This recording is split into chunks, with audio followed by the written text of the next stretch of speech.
अस्सलाम वालेकुम and welcome to ज़रा हटके। मैं ज़रार खोड़ो और मेरे साथ है शाहज़ेब जिलानी जूम पर।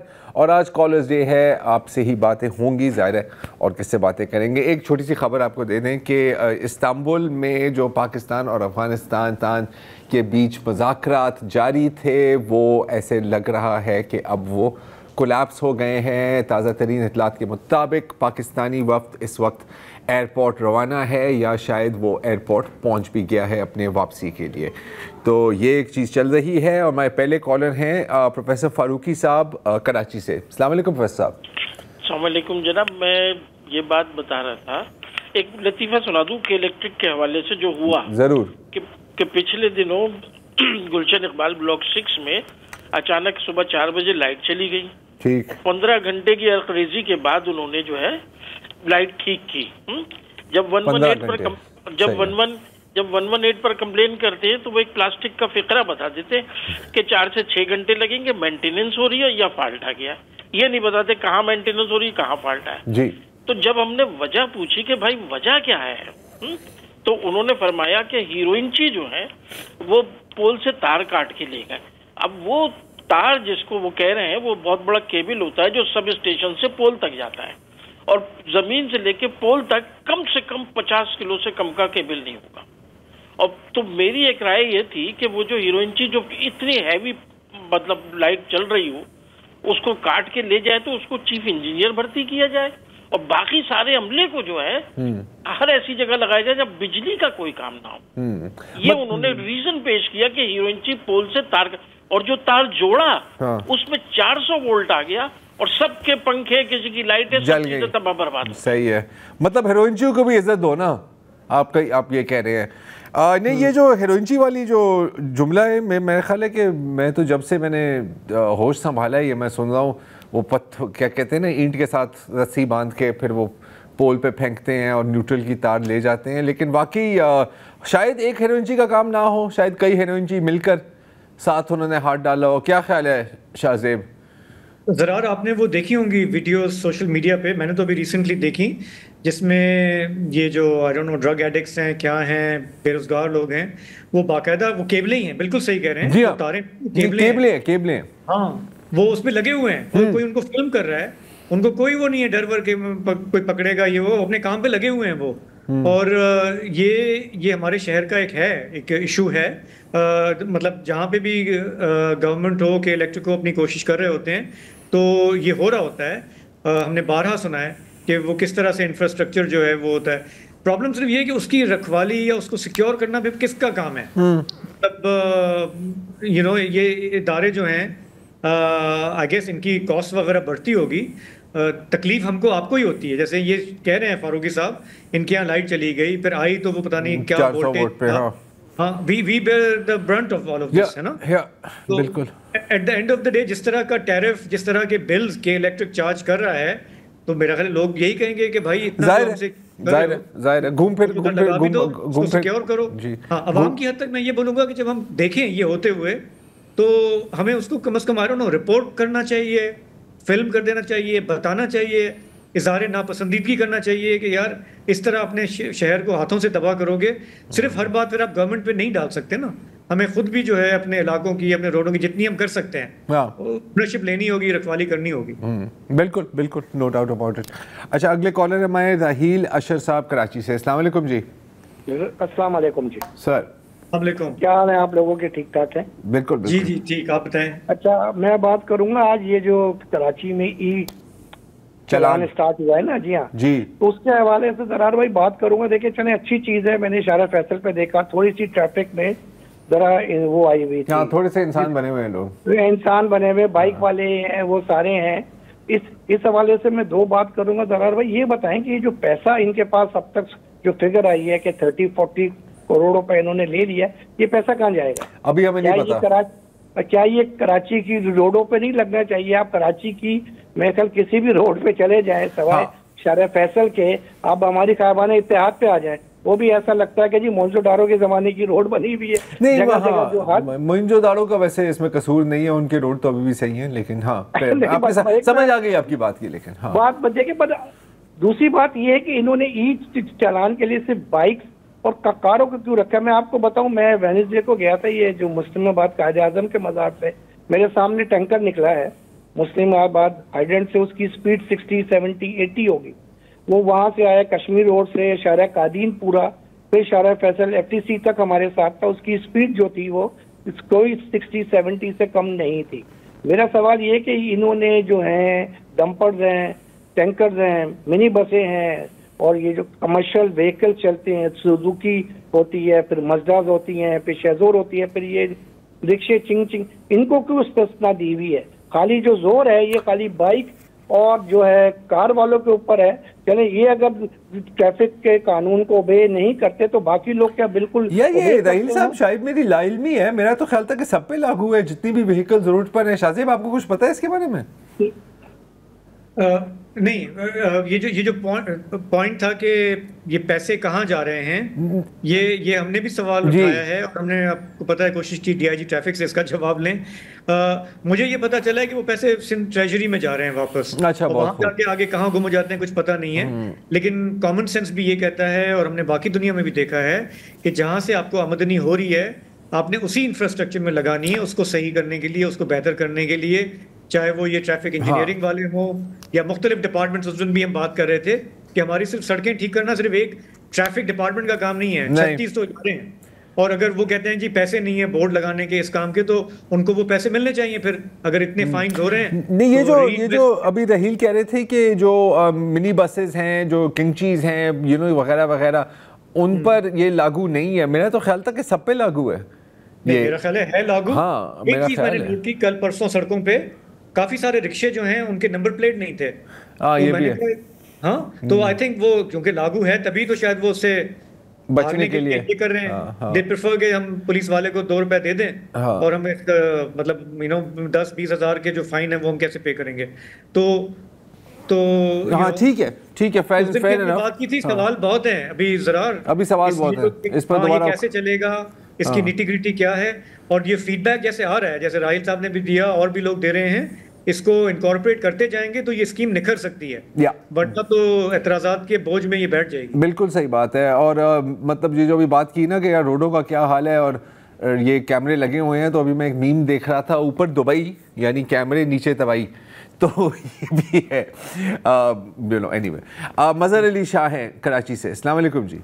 वालेकुम सलाम जी। सर, सबसे पहले तो जिलानी साहब के लिए बहुत सारी दुआएं। लास्ट वीक सुना था कि उनको तबीयत ठीक नहीं है, अल्लाह मियां उनको बहुत सेहत दे।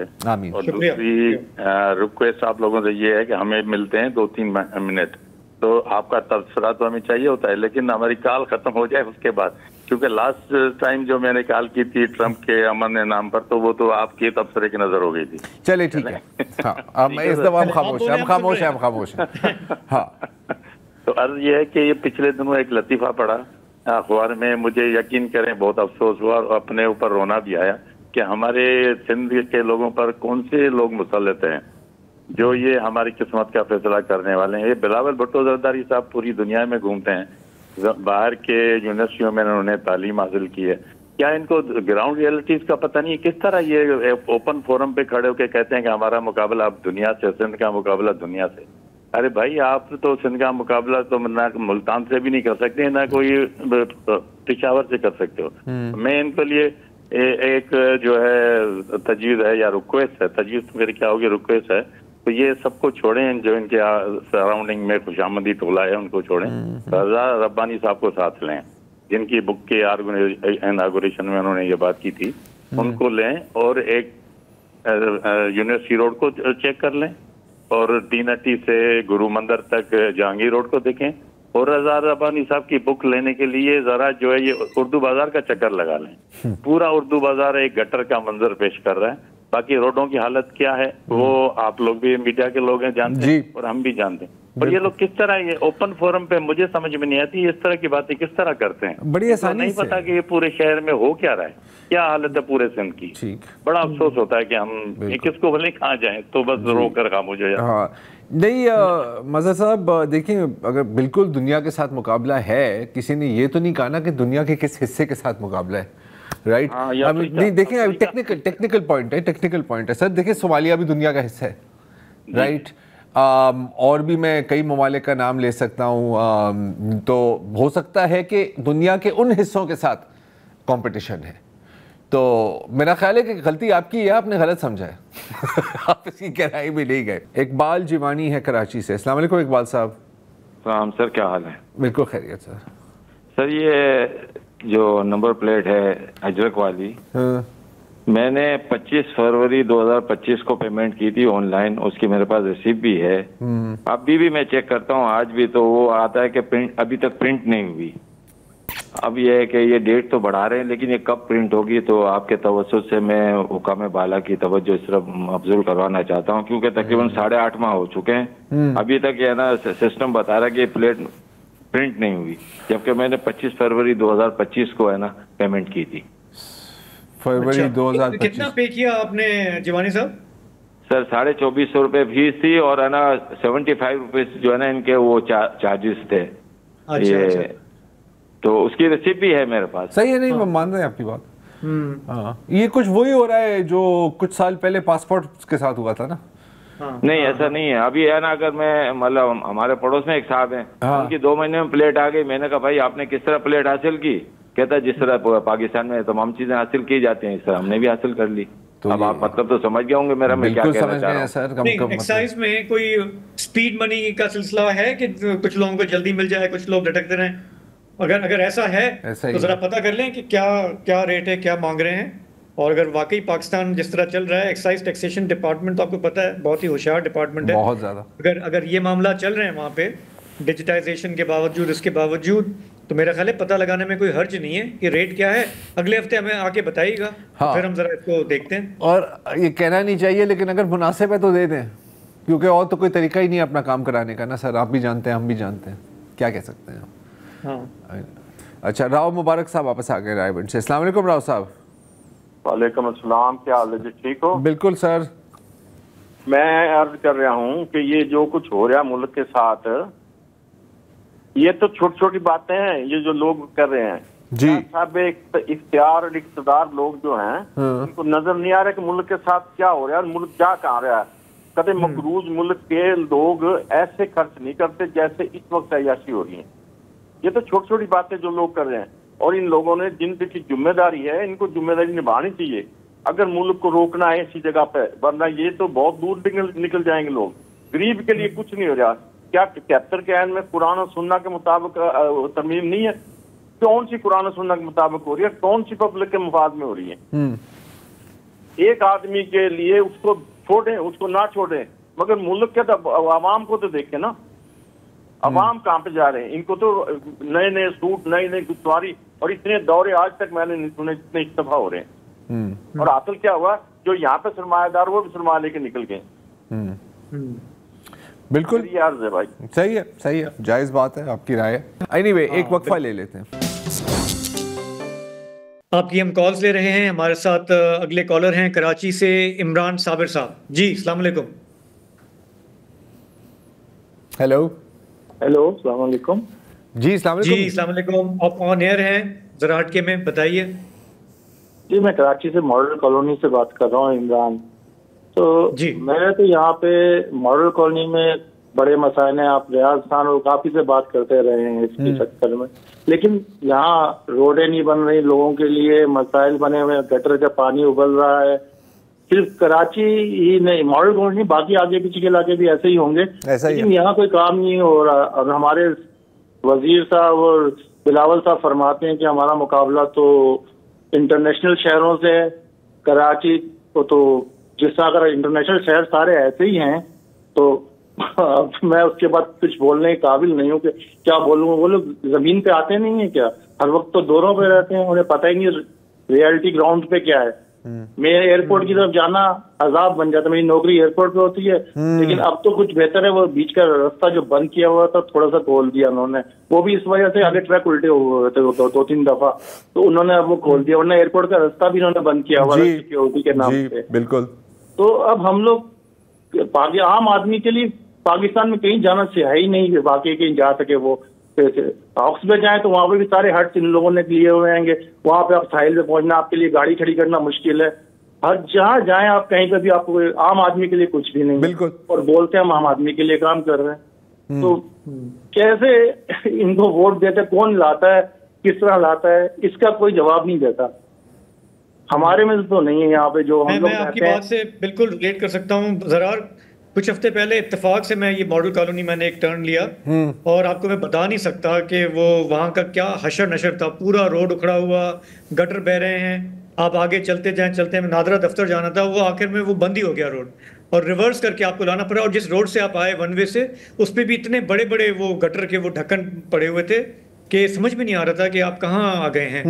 और ये एयरपोर्ट की जो उन्होंने बात की, आपको याद है पिछले साल अक्टूबर में वो जो चाइनीज पे हुआ था हमला, उसके बाद जो सिक्योरिटी उन्होंने टाइटन की, वो क्या किया, एक जो टर्न जाता है एयरपोर्ट की तरफ, वो उन्होंने बंद कर दिया पूरा 1 साल। और वो इतना बॉटल नेक था कि हर एयरपोर्ट आने जाने वाला उसके मुंह से बददुआएं निकलती रहीं, कोई सिक्योरिटी वहाँ बेहतर नहीं हुई। अभी जाके ये कह रहे हैं, बिल्कुल सही कह रहे हैं कि अभी कुछ हफ्ते पहले आके वो उन्होंने ख़त्म किया है। ये बिल्कुल समझ नहीं आती कि ये कैसे ये डिसीजंस हो रहे होते हैं, कौन कर रहा होता है। और आखिरी बात जो पहले एक कॉलर ने भी की, कि जो ऊपर के लेवल की जो सियासत चल रही है इस वक्त मुल्क में, इनको ग्राउंड पे आना चाहिए। यहाँ पे शहर से ये जो रेड लाइन वाला रूट है और जगहें हैं, बद्दुआएं निकल रही होती हैं लोगों के मुंह से जब भी वो गुजर रहे होते हैं वहाँ से। ये सिंध गवर्नमेंट के जो करता धरता है, उन्हें सोचना चाहिए, या इतने बड़े बड़े दावे नहीं करने चाहिए, कोई टाइमलाइन दे दें, कुछ बता दें। ये हर दफ़ा हर जुमे को वज़रात ये बात हो रही होती है, नहीं कराची शहर के हवाले से। जी, मेरा ख्याल है कि पिछले 30 सालों से ही हो रही है, और बिल्कुल हमारे यहाँ तो हर जुमे ही होती है। और लेकिन मैं एक सवाल पूछता हूँ, उनको क्यों आना चाहिए ग्राउंड पर? मतलब ग्राउंड पर आके तो मतलब ज़िली और ख्वारी होना है ना यार। जब सारा काम आपका चल रहा है प्राडो से और हाइलक्सेस से और रिवो से और महलों से, तो फिर ग्राउंड पर कोई पागल ही आएगा यार। ग्राउंड तो मतलब ग्राउंड तो मॉडल कॉलोनी के राइशियों के लिए है, इनके लिए तो नहीं है। और वही बात हुई ना कि जब आपको पता है कि यार कुछ भी हो हमने वैसे ही आना है, तो फिर आपको कोई फायदा ही नहीं है यार काम कराने का। इससे बेहतर कि आप उन्हीं कॉन्ट्रैक्टर्स को रखें जो रोड बनाते हैं, 2 महीनों में ख़राब हो जाते हैं, आपको भी हिस्सा मिलता है। इसी तरह तो वो मतलब प्राडो के लिए पेट्रोल भी तो आपको पता है कितना खाती है प्राडो, तो उसके लिए भी कुछ ना कुछ तो बनाना पड़ता है ना आपको यार। मतलब कभी सोचा करें।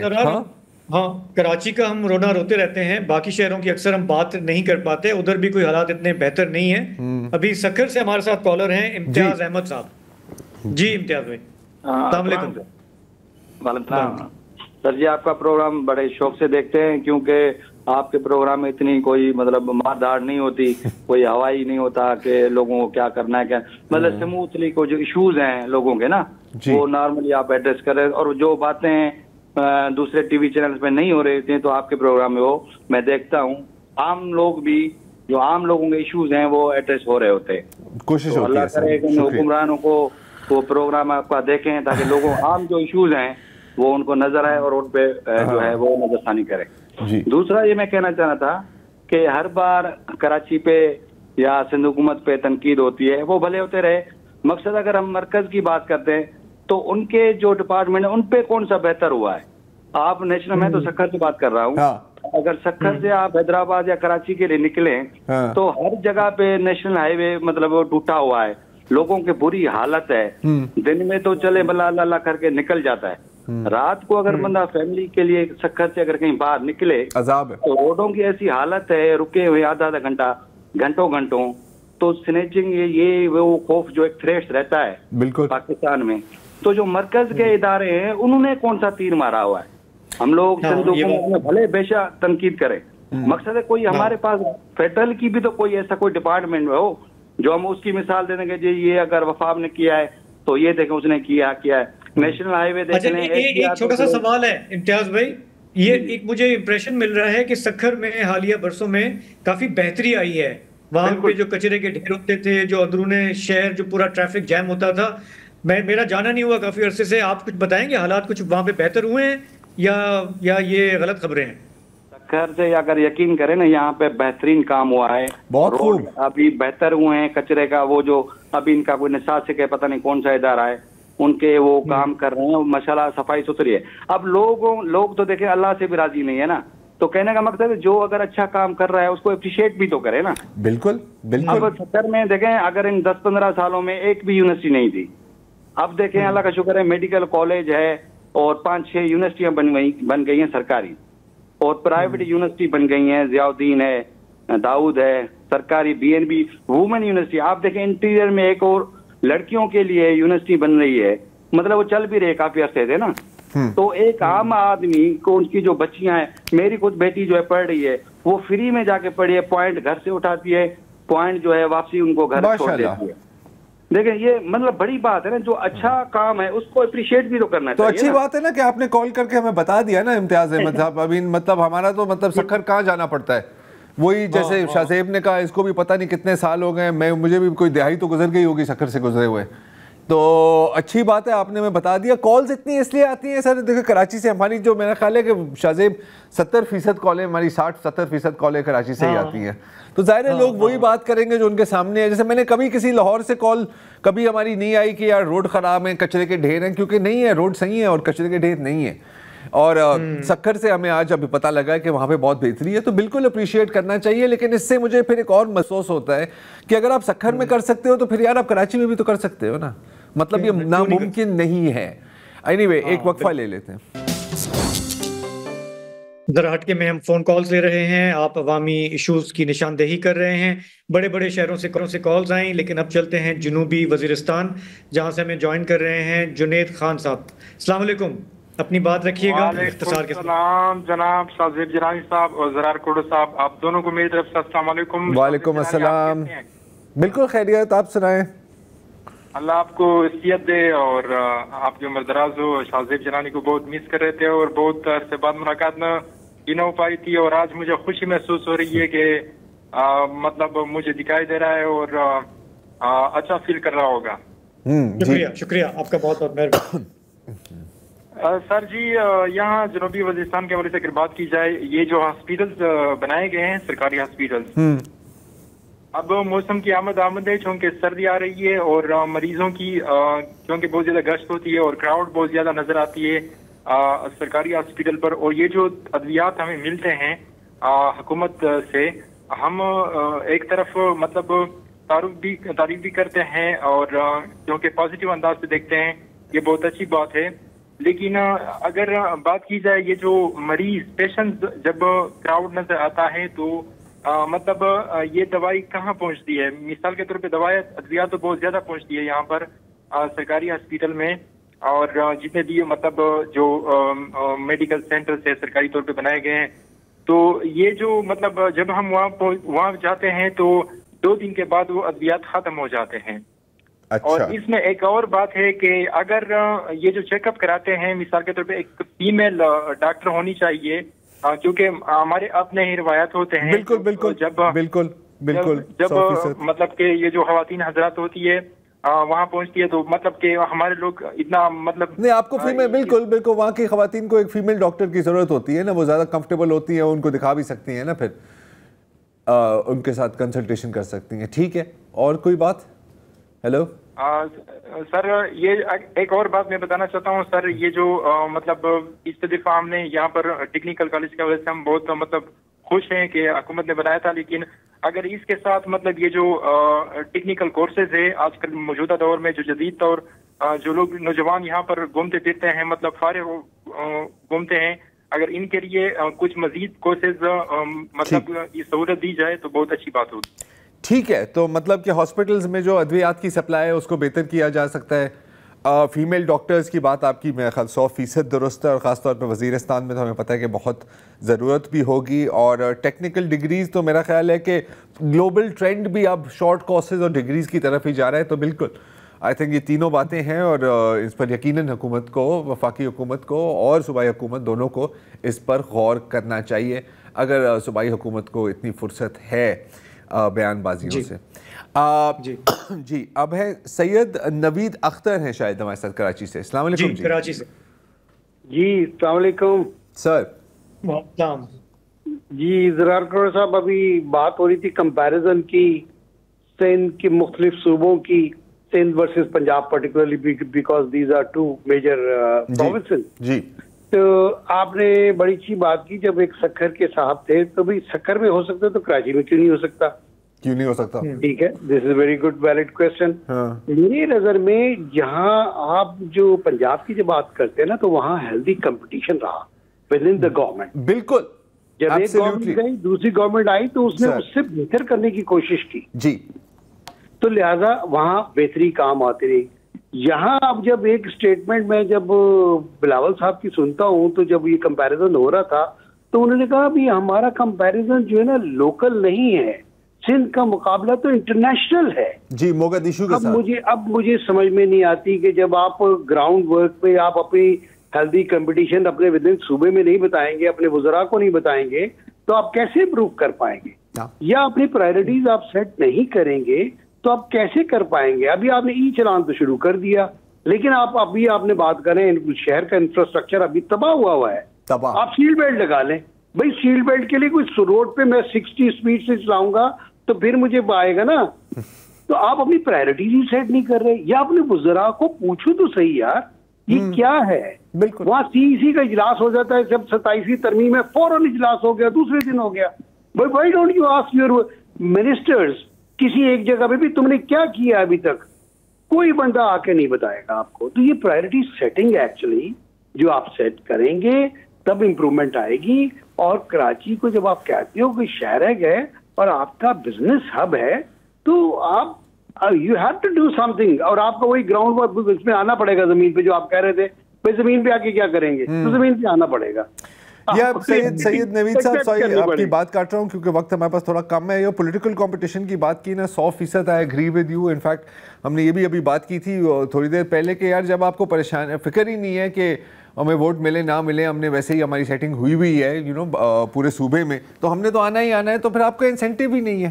तो बिल्कुल ऐसा ही है, कुछ करना चाहिए लेकिन मुश्किल ये है कि कुछ होगा। तो हम इतना ही कर सकते हैं कि हम यहाँ पर एक वक्फा ले सकते हैं। प्रोग्राम के आखिरी चंद मिनट हैं। दुबई से भी एक कॉलर लाइन पे हैं, लेकिन पहले चलते हैं नवाबशाह, जहां से हमारे साथ हैं कामरान अली भाई। जी अस्सलाम वालेकुम। वालेकुम सलाम। उसे अंडा कहें क्यों कर के जिसमें सफेदी है मगर जर्दी नहीं है, और वजारत उसकी भी मशकूक समझो जिसे वर्दी से हमदर्दी नहीं है।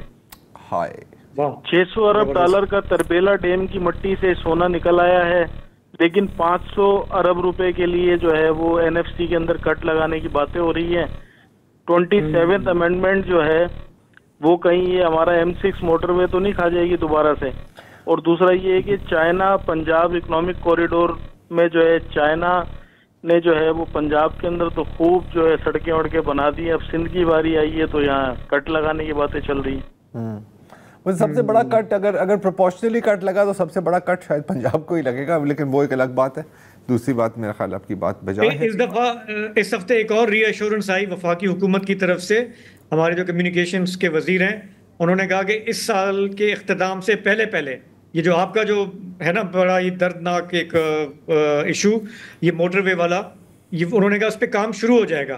तो शुरू हो जाएगा, ठीक है। हाँ देखते हैं क्या ठीक है सर, उम्मीद पे कायम है। हम दुबई चलते हैं जहाँ से हमारे साथ हैं अब्दुल खालिक साहब। अस्सलाम वालेकुम। वालेकुम अस्सलाम। खोड़ो साहब और जिलानी साहब, आपको प्रोग्राम जरा बच के जो है ना उस पे करने पे बहुत बहुत मुबारकबाद है। Thank you. बच के मैं इसलिए कह रहा हूँ कि जो असल इशू होते हैं सिंध से ताल्लुक रखने वाले, उस पे ज्यादा फोकस नहीं होता। गजा के बारे में 15 से 20 मिनट, सूडान के बारे में 15 से 20 मिनट, लेकिन सिंध, सक्कर, हैदराबाद, बदीन, ठट्टा, मैं नहीं समझता कि इसके ऊपर कभी हमने 5 से 7 मिनट दे दिए हों। अच्छा, कौन से मसले मसाइल सर वहाँ पे क्या हो रहा है जिस पर इतना टाइम हमें देना चाहिए? आप तालीम का हाल देखें सिंध के अंदर, रोडों का हाल देखें। मेरा ख्याल में अभी रिसेंटली हमारे स्पीकर साहब का इंतकाल हुआ, अल्लाह उनकी मग़फ़िरत फरमाए। आप देखिए कि इतने साल वो इतनी बड़े ओहदे पे फाइज रहे, लेकिन किसी आम आदमी का शायद कुछ भला करके गए हों, शायद, मुझे नहीं समझ में आता। तो जो लोग बैठे हैं साहिब इख्तिदार हैं, वो क्या चाहते हैं सिंध के साथ में, ये अभी तक समझ में नहीं आ रहा। नंबर 1। नंबर 2, प्राइवेट सेक्टर पे बात करना है कि एक बहरिया टाउन के मैं बारे में बात करना चाहता था कि ऑलमोस्ट 50 से 60 हज़ार लोगों को उन्होंने जॉब दी थी, लेकिन एक प्राइवेट सेक्टर को हिलाने से मेरे ख्याल में बहुत सारे घरों में ये रोजगार से रिलेटेड प्रॉब्लम आए हैं। तो कहीं पे भी अगर आप देखेंगे तो प्राइवेट सेक्टर बड़ा अहम रोल अदा करता है, और सिंध में लोग बैठे हैं जो काम करना चाहते हैं प्राइवेटली, अच्छे बड़े प्रोजेक्ट करना चाहते हैं, लेकिन उनको भी निगलेक्ट किया जाता है। खालिक साहब, मैं आपसे कहूँगा कि आपकी कॉल का बहुत बहुत शुक्रिया, आपका फीडबैक वेलकम है। हम कोशिश करते रहते हैं कि मुल्क के ज़ाहिर के मसलों में भी बात करें, इंटरनेशनल ख़बरें भी अहम होती हैं। ऐसा नहीं है कि इंटरनेशनल ख़बरें जो हैं वो हम उस पर मुकामी ख़बरें सेक्रीफाइस हो जाएं, लेकिन बहरहाल आपका फीडबैक है, उसको हम खुशामदीद कहते हैं।